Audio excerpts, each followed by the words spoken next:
Imagine waking up on a Sunday morning knowing that before the day is over, you will have driven more than 1,100 miles at racing speed across two completely different race cars, two completely different racetracks, two completely different motorsport disciplines, all in a single day, with barely enough time in between to breathe, eat, and board a private jet. Most people would call that impossible. Most people would say no.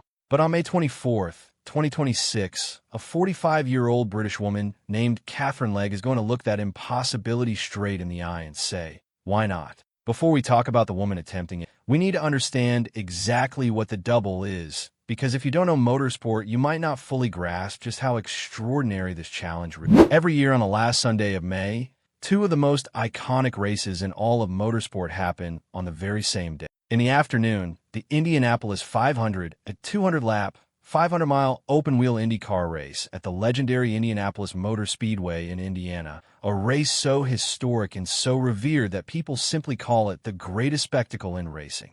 And then, the same evening, just a few hundred miles away in Concord, North Carolina, the Coca-Cola 600, NASCAR's longest race of the entire season, 600 miles of door-to-door stock car racing at Charlotte Motor Speedway, a race that tests not just speed but raw human endurance. Together, these two races total over 1,100 miles of flat-out, maximum-effort, elite-level racing. To attempt both on the same day is called the double, and in the entire history of motorsport, only 5 drivers have ever even tried it. Only one human being, Tony Stewart in 2001, has ever managed to complete all 1,100 miles while finishing in the top 6 in both races.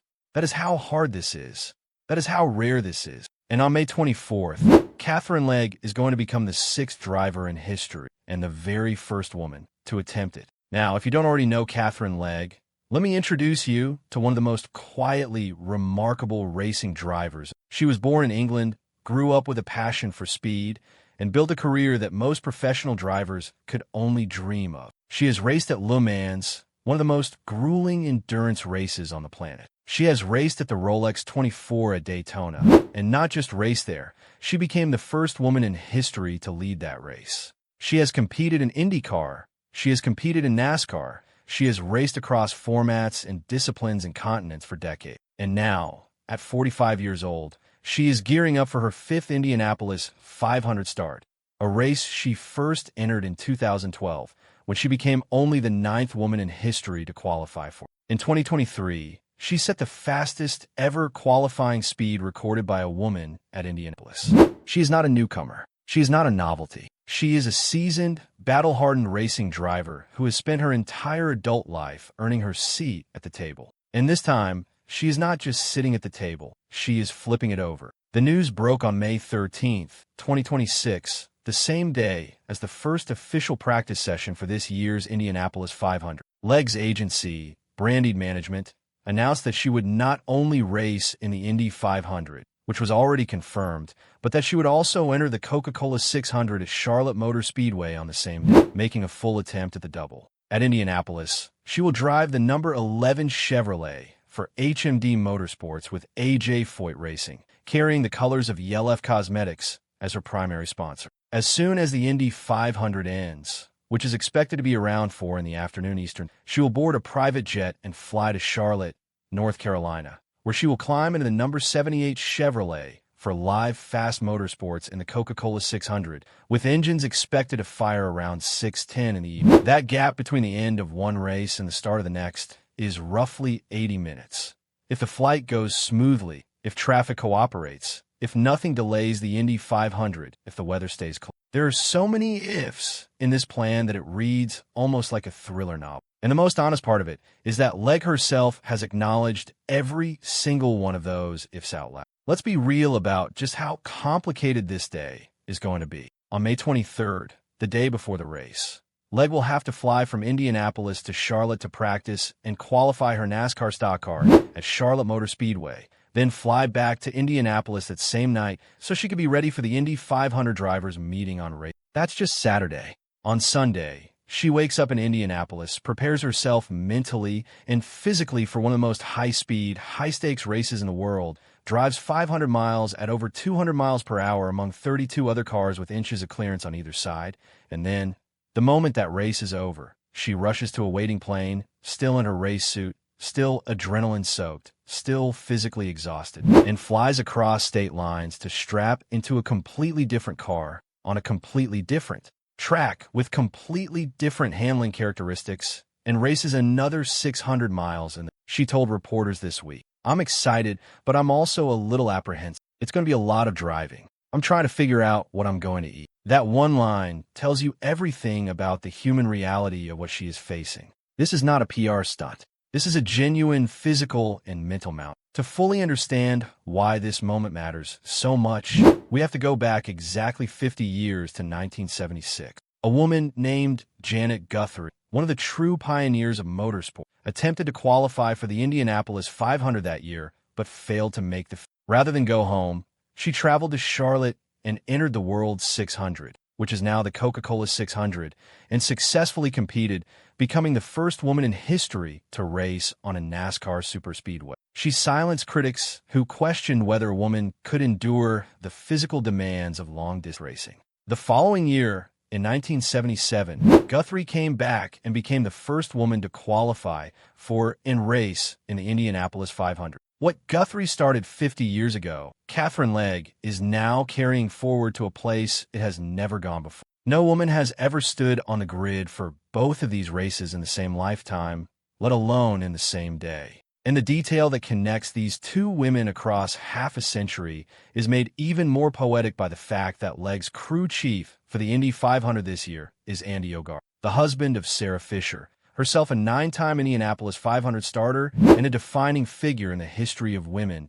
Only 5 drivers before Legge have ever attempted the double. John Andretti in 1994, Robbie Gordon multiple times between 2000 and 2004, Tony Stewart in 1999 and again in 2001, Kurt Busch in 2014, and most recently, Kyle Larson in both 2024 and 2025. Larson's attempts are the most recent and the most instructive. In 2024, the Indy 500 was delayed by hours of rain, and Larson missed the start of the Coca-Cola 600 entirely, showing just how fragile the logistics are. In 2025, he crashed in both races and did not finish either one. After that second attempt, Larson was blunt in admitting that the window of time between the two races is almost impossibly tight. Even without crashes, even without weather, even with a perfectly smooth day, the margin for error is nearly zero. Legge is attempting this in a year where she is 10 years older than any other driver who has ever tried it. She is the first woman. She is the first non-American.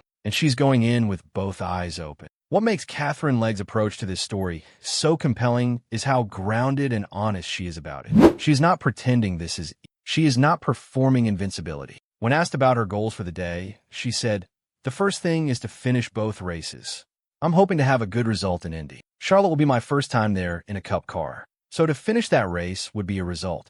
She also addressed the gender angle directly and thoughtfully, saying, "I always say I just want to be a race car driver, and it doesn't matter whether I'm black, white, female, male, whatever it may be. I think I'm probably getting the opportunity to do this because I'm female, and that does not escape me, and I'm very grateful for it." And when asked why she decided to go for it this year, she gave one of the most quietly powerful answers in sports. "It might be the only opportunity one get. It might not be, but I might as well take it while the iron is hot." There is something in that statement that goes far beyond motorsport. That is a philosophy. That is a way of moving through the world. Here is a 45-year-old woman competing at the absolute peak of professional motorsport across 2 different series, in 2 completely different cars, on the hardest day in the racing calendar, doing something that has never been done before. Not because she's chasing fame, not because she needs to prove something to anyone, but because the opportunity is there and she has the courage to take it. In a sports world that often tells women their time has passed, that 45 is too old,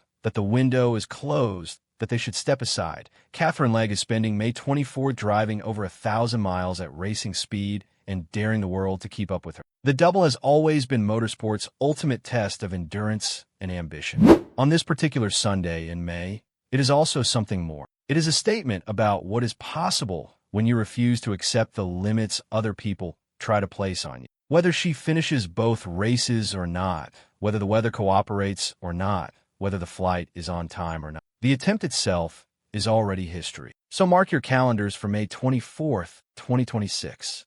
At Indianapolis Motor Speedway, Katherine Legge will be strapped into the number 11 car, surrounded by 32 of the fastest open-wheel drivers in the world at speeds exceeding 230 miles per hour. And then, a matter of hours later, she will be at Charlotte Motor Speedway in the number 78 stock car, racing into the night in NASCAR's longest race of the year. Nobody has ever done what she is about to. Not a single woman in the 110-year history of the Indianapolis 500, not in the more than 60 years of the Coca-Cola 600. If she pulls it off, she will have earned a place in motorsport history that no one can ever take away. And if she falls short, if the weather turns, if the flight is delayed, if the car fails, she will still have done something that she will have shown up.